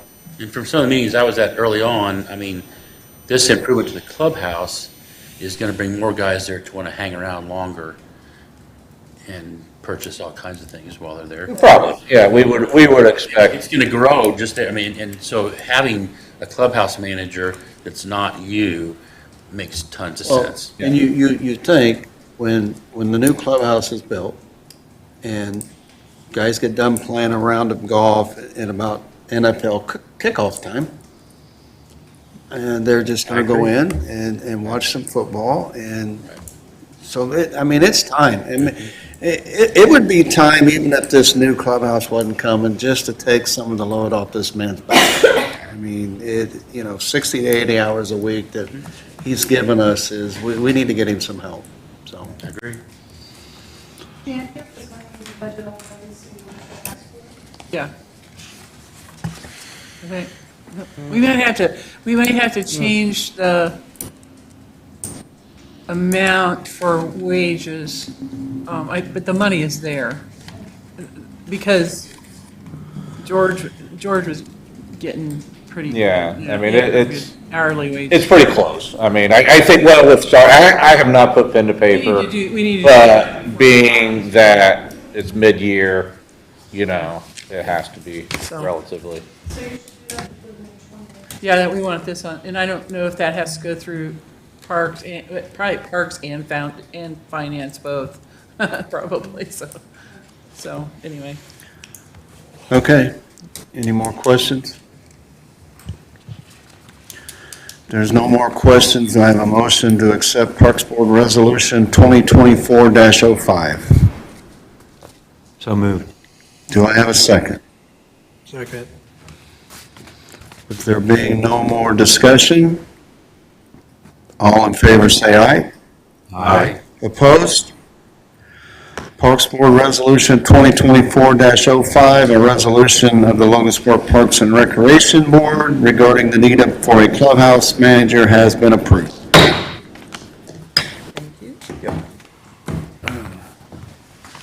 All you now. You talking to me? Yep. You talking to me? I'm talking to you. De Niro. Talking to you. Well, so, if you haven't seen the lower shelter at Spencer Park, it looks pretty darn good. It's pretty darn good. We're really proud of that. I think the basic stuff, the basic work that Steinberger and Shepler were to do is done. And so we did, we're adding some landscaping, or at least some more dirt around the edges to help make it more accessible at some point. And we put in cleaned the floor, put some picnic tables in there, so it can be generally casually used. It's still not ready for formal reservations activity, but it is in pretty good shape, and I think we're really lucky. And I have to, since he's not here to tell us himself, Mr. Wilhelm complimented us at the council meeting on Monday night, didn't he? Wow. He said he took off his endangered list. He said to us that he was appreciative of the park board listening to the public in regards to the shelter, and that the council provided the funding for the shelter. So So he's on his white horse victory lap right now? Well, I don't know if you call it that, but the only thing, well, I won't say it. Anyway, it was nice for him to give us a compliment, I guess, so, which never happened, so. Yeah. Anyway, Millhausen Aquatic Center opens on June the 4th. The lifeguards have not begun working yet because we're still working on getting the club, or the bathhouse ready to go. But Kevin's got, they were working on pipes and fittings and toilets and showers and all kinds of fun stuff today, I guess. I was really appreciative. Dilling finished the work with a little extra to spare, with a little extra time to spare on the contract, and they went through and worked with Kevin and I and found some other things that had to be completed, and it just takes loads off of Kevin to get done, and I'm really grateful for that. And so they were spending, I think all we have to do now with them is a pressure test on all the piping, so we're looking forward to that. So anyway, I don't think there's anything else on the Aquatic Center yet at this point, so. You mostly, I think there was only one of you who didn't do the doodle poll for the board retreat. I know, I'm not saying who it is. I did it. Somebody knows who it is. I did. I know you did too. I just did it for the meeting, so. In July, it looks like following the July 10th meeting is our best bet to do that, so. That is 4-H Fair Week, by the way, too. Are you guys involved in 4-H Fair? I'm not either, so. Okay, so we're gonna aim for maybe even starting our meeting a little early and try to spend some time working on 25 budget. That's our goal, okay?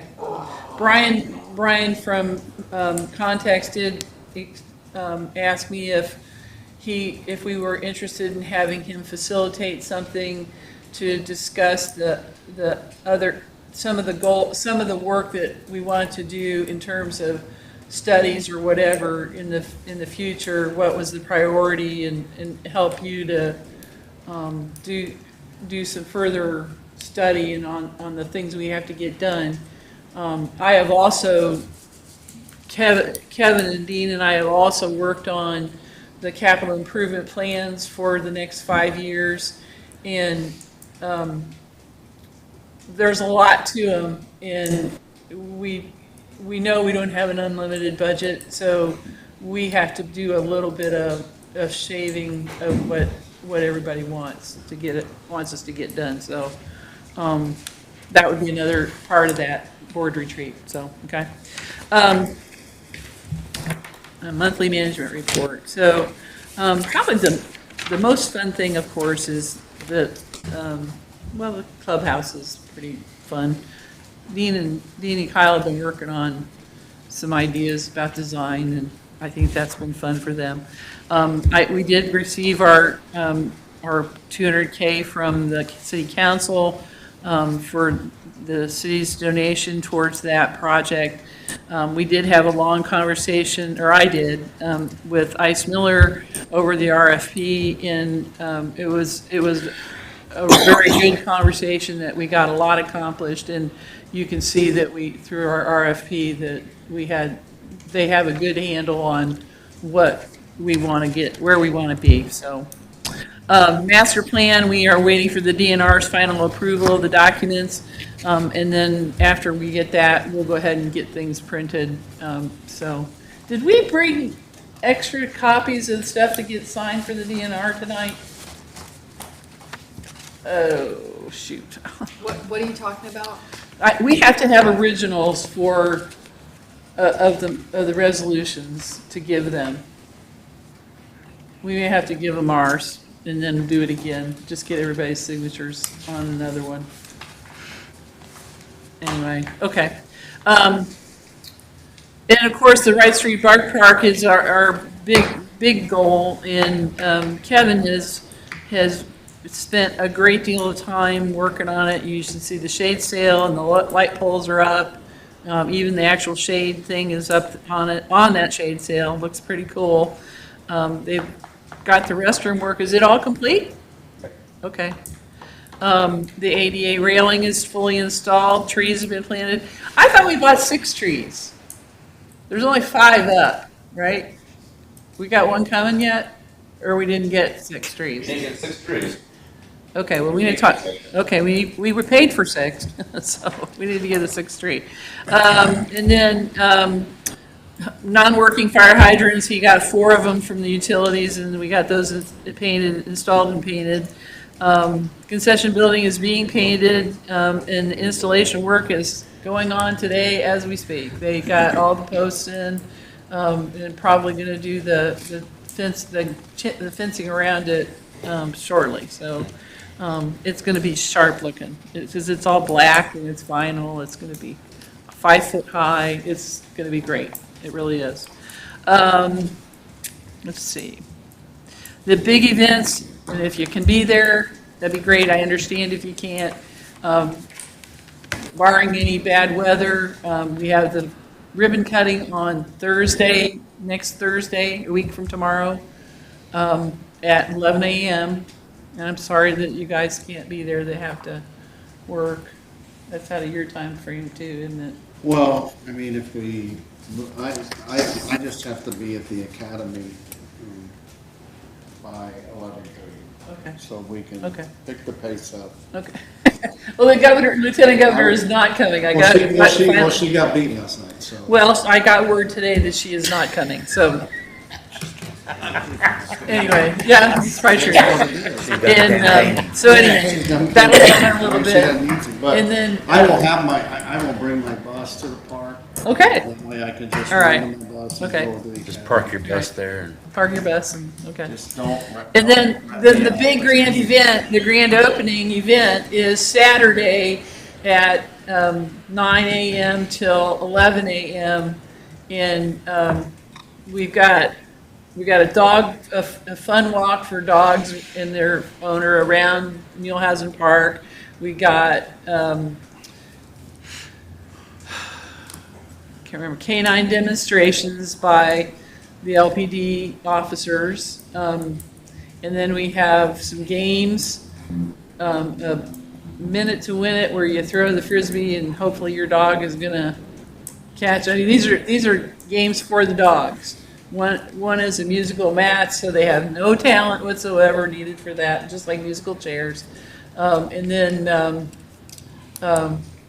doggy mummies, mummy doggies, I don't remember. But anyway, you wrap your dog in toilet Mummy paper. doggies, yeah. Wrap your dog in toilet paper. So anyway. That's what I want to watch. So anyway, those are some of the fun things we got planned. And then a little bit of free play afterwards, so I think for the dogs. So we're really looking forward to it. It's gonna be fun. Kevin's got everybody working on the Bishop Shelter. That floor is all done. Not everybody. Louthen has done that. In Grand Industrial sounds like they're chomping at the bit to get started, so they're just waiting for the concrete to cure and they'll get started there. Spencer Park has 2 of the floors completed, with the 3rd one yet to be framed down there by High Street. That's the one that has to be done yet, so. But Kevin just demolished the 2 shelters at Bishop, or at Spencer, and 1 at Bishop. So he spent a lot of time getting that done too, so. The Mulehausen Playground is complete, and we're gonna try and do a ribbon cutting following the dog park ribbon cutting if we can gather enough people there. And then I already talked about the bathhouse. The urban park is still making progress. I think they expect that to happen here within a month, that the depot will be open for restroom. And I'm hoping the farmer's market is going to be able to use that. And and then the good news we got just a little bit ago is that there's someone very special and I haven't got, everything hasn't been finalized, so I can't tell you anything more, but somebody's going to help us buy a Christmas tree for the downtown Urban Park. Awesome. A big artificial Christmas tree. Awesome. Like a 30-footer. Awesome. So, anyway, that's about what, and you can see all the different stuff we've been doing, press releases and stuff, so. So is it going to be a type of thing that where you light the tree like they do in a lot of places? Yeah. After the parade? After the parade? Cool. Or maybe, yeah, probably after the parade. I think that's probably the That'd be best time to awesome. do it. That'd be awesome. So, I don't know how we'll make that happen, but anyway. But we felt like an artificial tree so that it could be removed after the season would keep that area open for other activities then, so. Absolutely. So, anyway. Anything else? Oh, then I don't know if one of you guys wants to speak about, we met with the carousel board, had a fairly good meeting, I thought, and It was a good meeting, and I think we did an effective job of hammering out what do we need to work on and what's going well and all of that sort of thing. So it was designed to be an ongoing process. So we're meeting again, what, in June?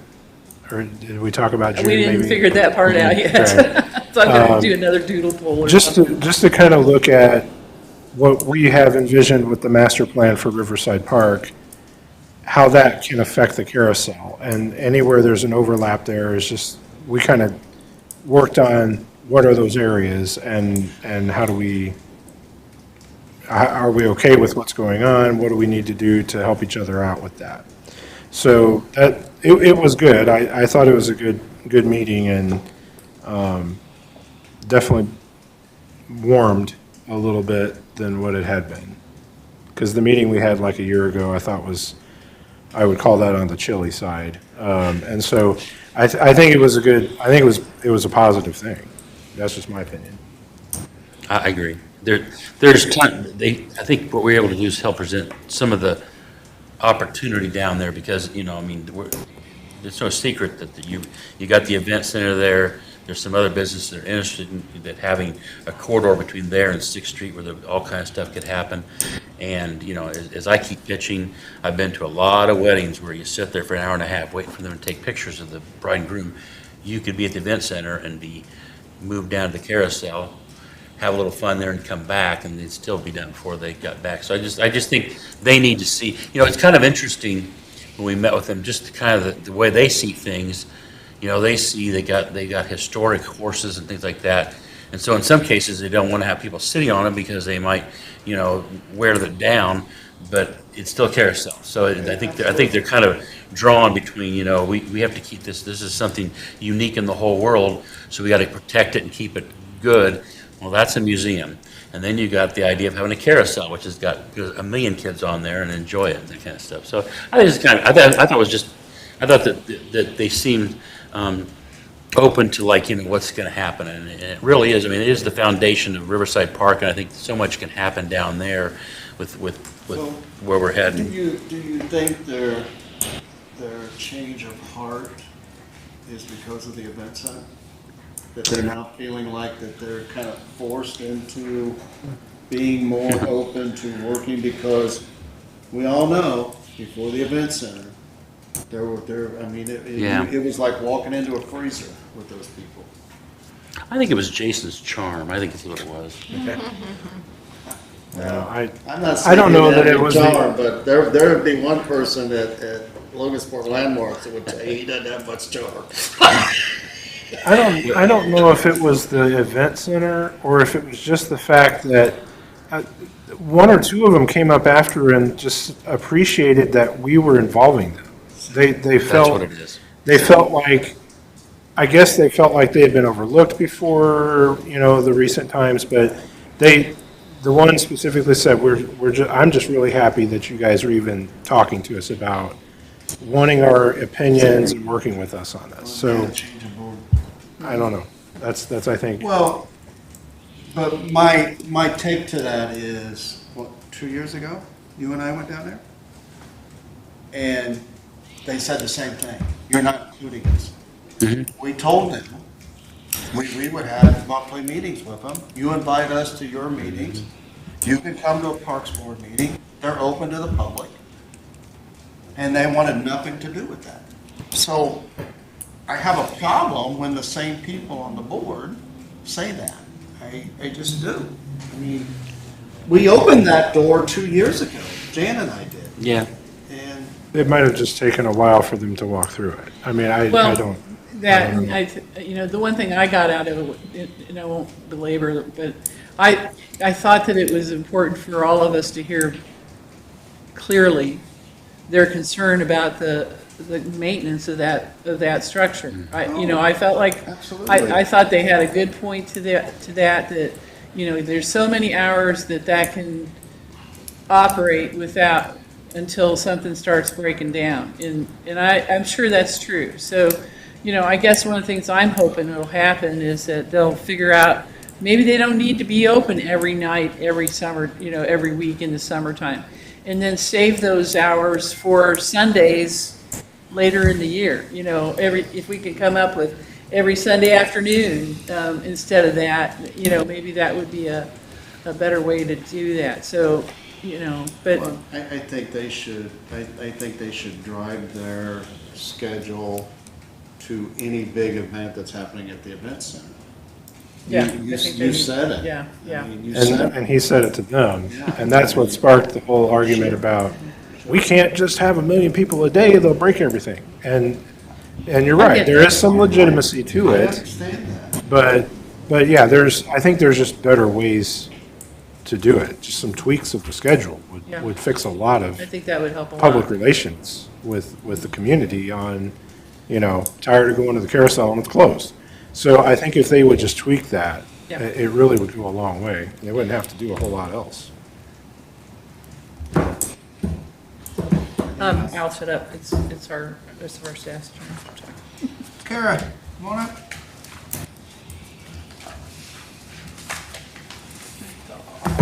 I'm sorry, this is such a long meeting. We've had so much to talk about. Hey, we having fun? It does seem- Supper's waiting on. Well, I've had 2 events since the last time I talked to you guys. We had the total eclipse of the sun, which turned out really well. It was very, very busy. We estimate around 750 people attended. And so we had the health department come down and volunteer to handle crafts. And it was just a really fun event. We had the radio there, and Jimmy Wright DJ'd, and he did a great job choosing his songs. And so I think everybody had a blast. Kona Ice was there. And so we'd like to do as many things as possible with Kona Ice this summer, just because it's a great way to cool down. Then we had Earth Day, and Earth Day was a wonderful collaboration with Cass County Soil and Water Conservation District. But we also had Purdue Extension. We had a couple groups from there. We had SICM there, and talking about invasive species. I think we had about 10 activities, free activities for kids to do, including face painting. We sponsored part of the carousel, and then Soil and Water sponsored the other half of it.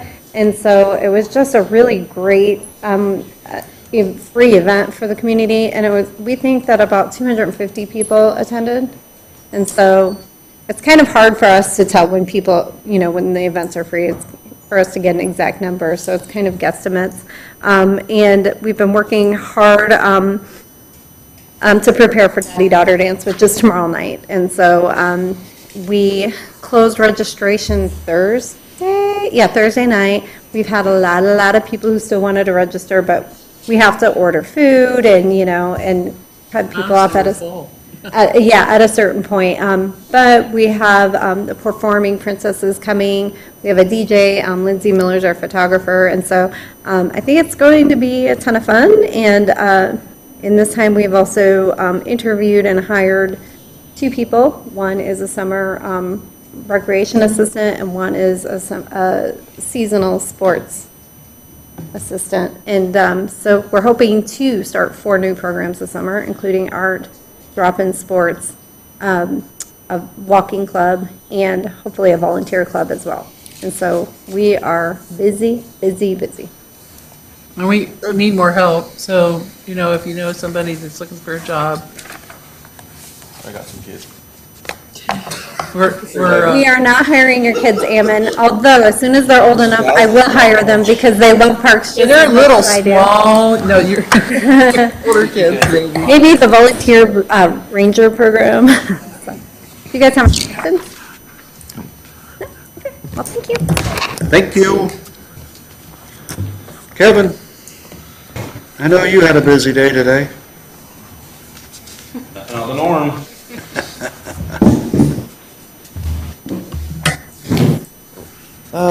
Jan actually did a pretty good job covering most of everything, so I'm just touching a little bit extras on it.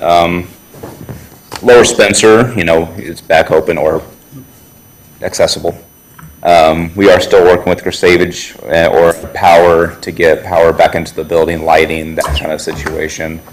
We still have some painting and stuff that needs to be done in that area. We started doing some backfilling around the pavilion to bring up that level up to the concrete. It's quite the step off, so you'll see that there's some dirt work being done down there. Graded out the couple parking spots down there, graded out today. So that's moving right along. I'm actually seeing people back down there taking their lunches, sitting in the couple picnic tables. We moved 7 tables down there when we took away pavilion number 2 and number 5. When I demoed those, I took those tables down there for them to use until those new pavilions are back open, and then working on getting tables in that location down there to make it more accessible. Yes, Lawton is going to town on the concrete pads. He's kept me crazy busy trying to keep up with his schedule. So they will be taking a break tomorrow, but they'll be back in Friday to form up number 5, which has the sidewalk up to it. I actually have to give them so much kudos. We put the number 2 pavilion, and that just got poured. And I had said, hey, I want to get it close to the sidewalk going to our playground, because in the future I want to make it handicap accessible. I want to utilize the sidewalks that's there. So he goes, well, where do you want it? I said, probably about 6 feet from it. And I come back the next day, and he had it all framed out and poured, a new sidewalk already up to it. So that really wasn't part of the budget or plan, and it was never even brought into it. It's just he saw that need and added it to it, so it looks fantastic. Who's doing that work? Louthan. He's doing the pads. And It's Green nice when you see Industrial this is kind of doing stuff the, with local people, like Dilling did at the pool. I mean, it's just Yeah. nice to see local. They're really pride in their community. going above and beyond. It's working with them, but then the helping, like when Dilling had a little bit of extra time, a little bit extra money, they came in under budget, and they said, hey, we still have some money, we still have some time, my guys don't have another job to do, let's fix a few more things. Absolutely. I mean, there's still a plethora of problems in the bathhouse, but the major ones are taken care of. Anybody ever want to see those water heaters? They are beautiful. they're a big beauty, they really are. They do not fit the environment that they're in. They're gorgeous. So And pretty. they did it all in copper, so it's You have like a ribbon cutting at a dog park, and then at the playground, and over And then at the water heaters. Yeah. absolutely. So We can do it, sure. that whole park is fantastic right now.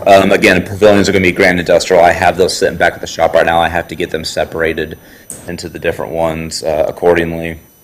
Dog Park, Tom Scagnola and his crew have been just absolutely killing it up there. They were doing the separation between the large and small dogs. All the other poles are up right now. Again, they're going to take a small break tomorrow, get another quick job done, and then they'll probably be stretching fence on Friday. Right, yeah. And stretching fence goes quick. So that's really great to see. Yes, we're done with the bathrooms and the water and the electrical, and I have the light pole put up. Thank you to the utilities. They really saved my butt on that one. It's coming right along. Grass is growing. It'll be green. It won't be lush, but it'll be green, so it'll look good. Bishop, I talked to Kurt with Central Paving, and we are probably about 3 weeks from them coming in to start the process of taking out the concrete and milling that area. So I was finalizing dimensions and how everything's going to be fitting in down there. Because along with that, I'm getting power into the park for the first time. So I'm having the utilities give me a power drop. I have the H-frame and stuff sitting back at the shop. So honestly, once this all starts about, I will have power into the park with a pedestal at the pavilion. We'll have water back at the park. I will work on getting sports lighting and stuff like that to really make that park just really step up in a place it's never been. Huge. We're also going to be adding futsal lines. Futsal lines. To that court. So Good. he did ask for us to take down the basketball nets. So my backhoe's sitting there right now. I have a dig ticket and I'm waiting to make sure there's nothing there. We will be getting rid of those basketball nets. They will be used somewhere else. They are still in fantastic shape. As long as they don't follow the pieces, I will dig them up carefully. We will reuse those. So just so everybody knows, those aren't being scrapped. They're not going anywhere. They will be reused. Pool water lines, yes. We established that they're good. My guys put all the flush valves and toilets and sinks and urinals and all that stuff. Everything's pretty much capped and ready to go. I'm going to get a hold of Dilling tomorrow and hopefully get a pressure test on that, hopefully still this week. I have water being turned on at the pool tomorrow in anticipation of getting the splash pad hooked up. So again, hopefully by this weekend, that's a pretty easy addition. Getting that going is usually seamless, pretty easy to do. Again, the pool needs a lot of work, but we'll get there. Christmas in the park displays. My team went over to Marion this week and picked up the 12 Days of Christmas that the town has sponsored. So thank you to our sponsors. If anybody is watching or listening, thank you so much. Those look fantastic. And then the gingerbread scene came in so much bigger than I ever thought. So we have the ability to put on another really good Christmas in the park this year, allowing us to open up the whole park. And to finish up, anybody needs a job. Right now, I'm still, pretty much all my help are summer age kids are all in school right now, so we're busy trying to keep up with everything and trying to keep things at bay until we get that extra hand. So it looks right now, it looks like we have about 5 applications that have come in. Potentially. Got another one today. Yeah, another one. Cool.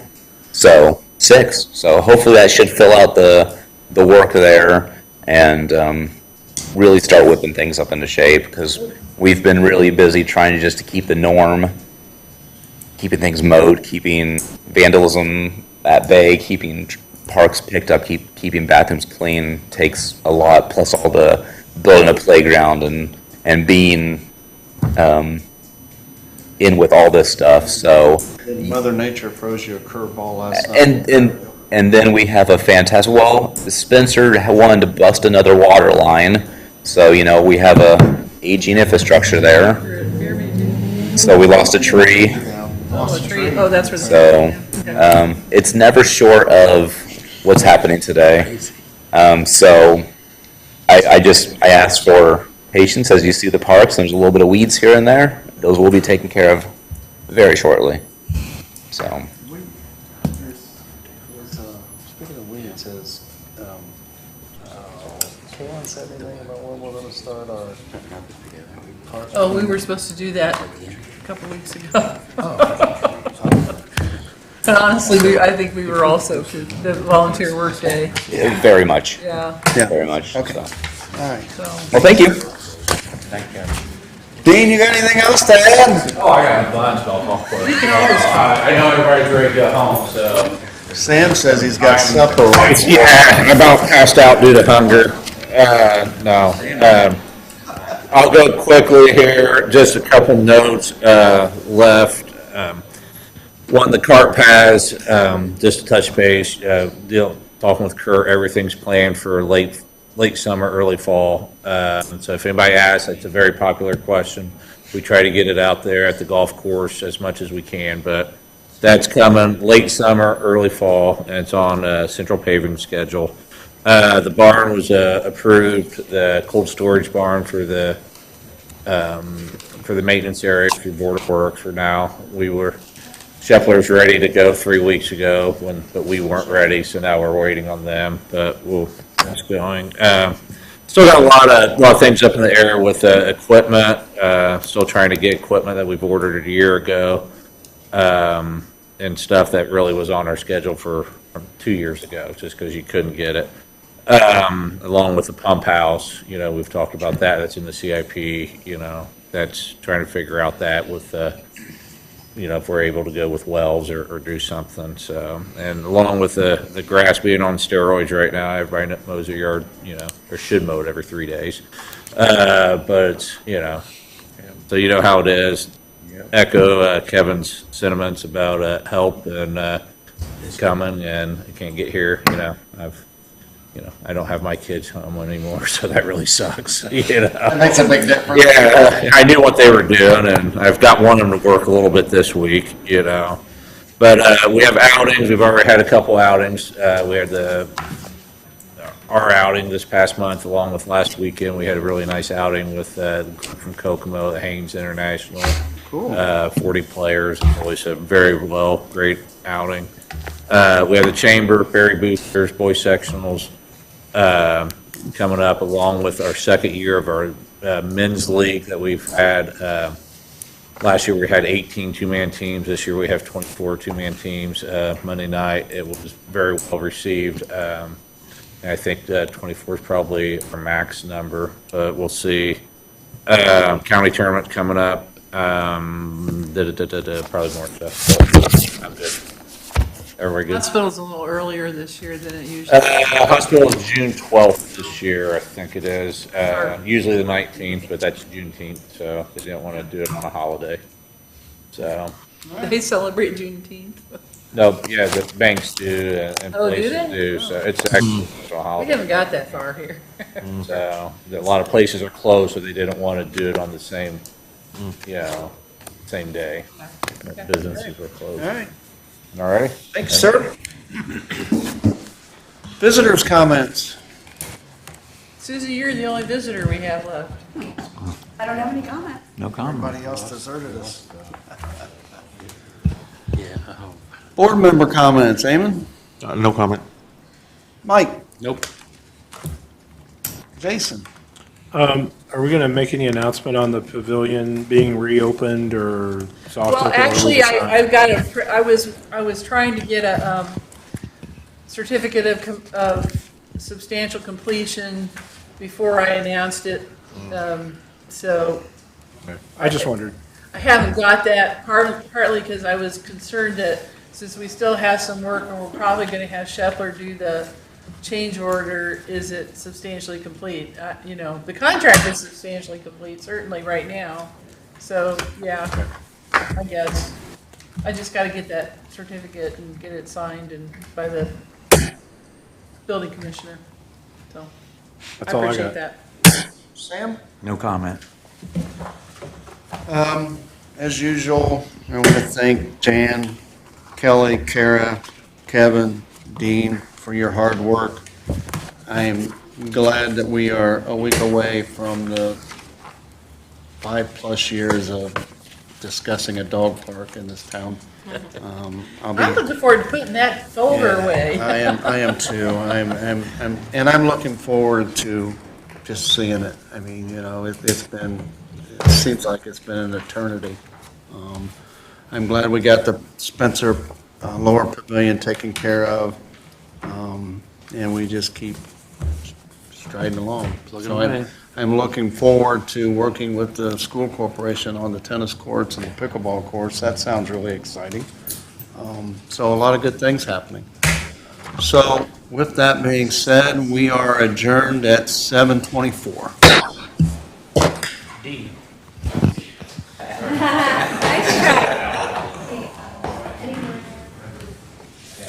Hey, here's what I need you to do, gang.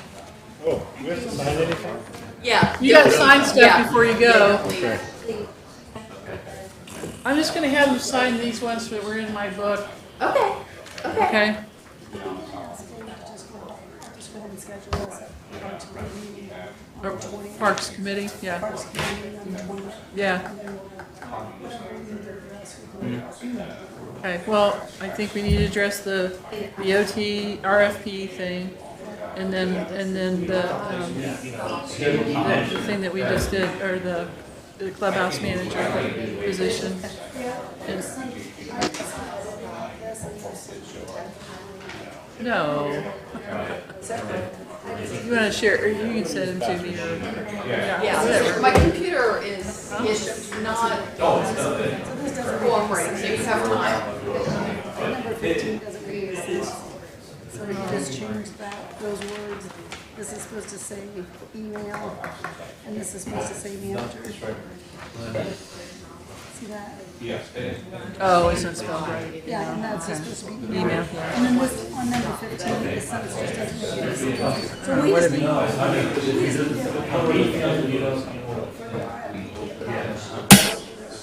Yeah,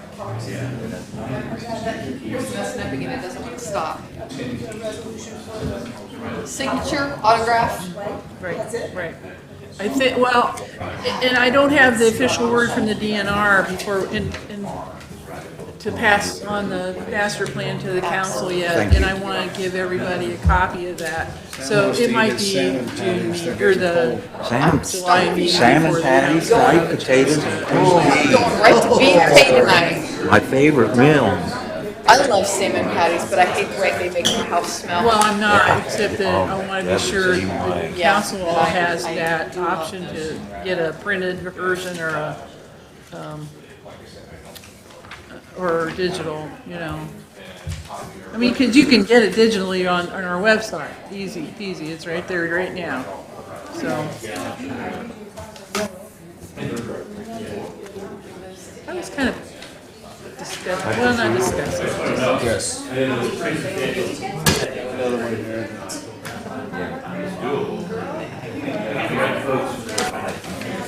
They did that at the finance meeting.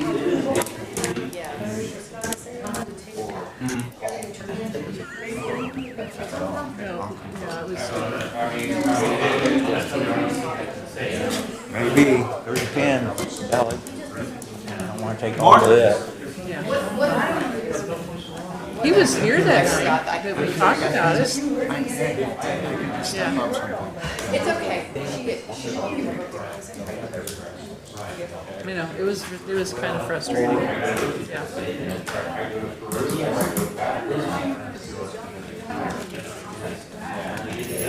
Well, apparently BJ called Brian Strong the next day and asked if he was supportive of it or not. And it was like, are you kidding me?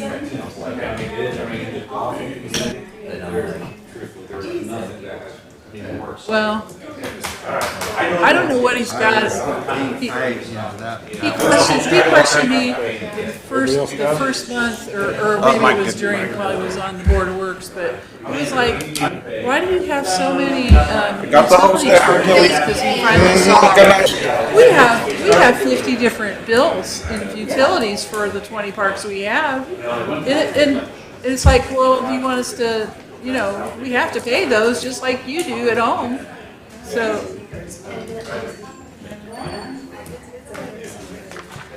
Okay, awesome, thank you. Yeah.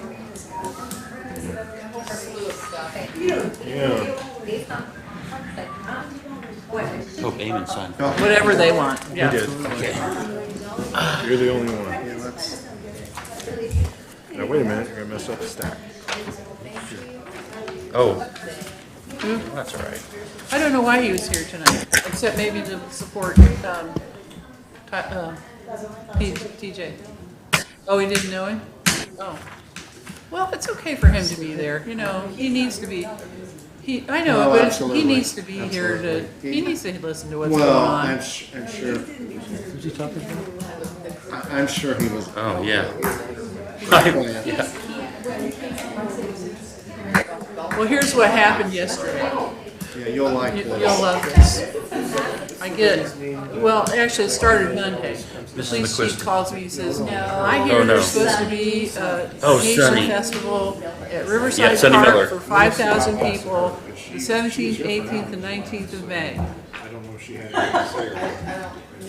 And I was like, She kinda I gets wrapped up haven't with- got a clue about that. Not one person's told me that.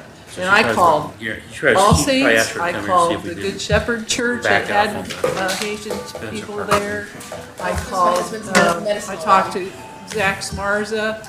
I talked to Stephanie Helton. Yeah, everything. He didn't know anything about it either. So I walked away the end of the day on Monday thinking, there's nothing going on. This The is next not- day, This is not. Yesterday, yeah, I'm trying to think who called me.